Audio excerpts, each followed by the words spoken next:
Alright, so in this week's video I'm going to show you how to teach games layer by layer for your phys ed classes, and this is part of the PhysicalEducator.com's how-to video series.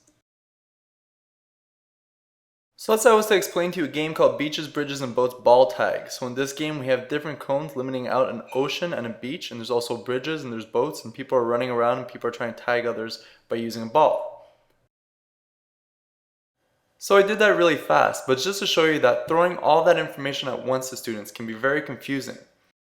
However, even if you were to slow it down and teach it rule by rule, you're still taking up way too much instruction time. You're taking away from your activity time in class. So what does this mean? Does it mean I should be teaching no complex games in phys ed just because they're too complicated or they take too long to explain? No. It just means that instead of throwing all the information to my students at once, I should be layering games one layer at a time to increase their understanding of the game and also to increase activity time.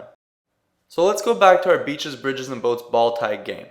So in the first layer of the game, all you want to do is you want to set out your original 4 cones and tell the students that everything outside of the cones is the beach and everything inside the cones is the ocean. Now the students are not allowed to step inside the ocean. In this first layer, the students run around the beach trying to avoid contact with each other and also trying to avoid contact with the ocean. The purpose here is to have students learn about the playing area and discover new ways of avoiding contact with other players.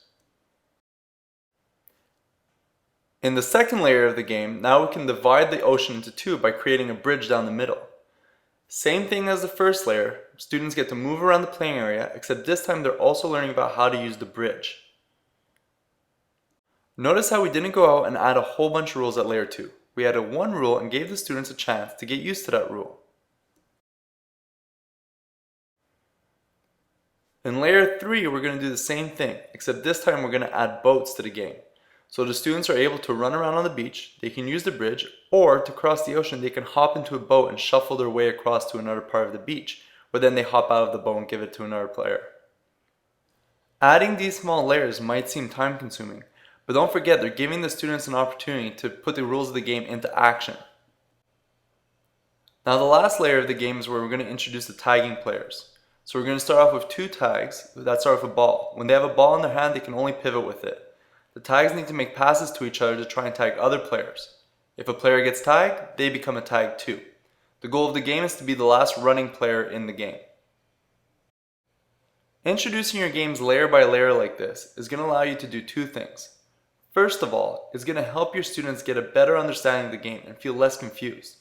Second of all, it's going to reduce the amount of instruction time you take to introduce these games, and it's going to increase your activity time in class.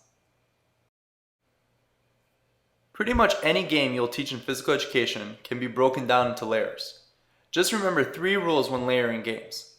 First of all, always start with the most basic layer of the game, even if this is just having the students run around in the playing area. Second of all, only introduce 1 or 2 rules at a time, so students are really getting a good grasp of those rules. And finally, with every new layer you bring to your game, make sure that you're increasing the tactical complexity of the game. Each layer should bring its own tactical problems to the game.